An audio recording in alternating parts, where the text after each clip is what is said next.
घायल परिंदा है तू, दिखला दे जिंदा है तू, बाकी है तुझ में हौसला। तेरे जुनू के आगे अंबर पनाहे मांगे, कर डाले तू जो फैसला।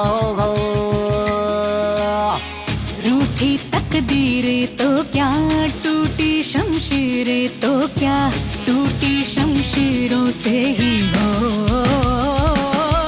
कर हर मैदान फतेह, कर हर मैदान फतेह, कर हर। एंजल को कराटे सिखाने का एक ही मकसद था कि आजकल हम देख रहे हैं कि लड़कियों को अभ्यास के साथ साथ खुद की सुरक्षा सिखाना भी बहुत जरूरी है। तो मैंने स्कूल में कराटे ज्वाइन करवाया और आज वो इंटरनेशनल लेवल तक पहुंच गई है। हमारे कोच और स्कूल साधु वासवानी गर्ल्स स्कूल तरफ से बहुत सपोर्ट मिला है। यहाँ स्कूल में मैंने बहुत अच्छी तरह से कराटे सीखा। गुड मॉर्निंग पेरेंट्स, जय चौहान कराटे कोच।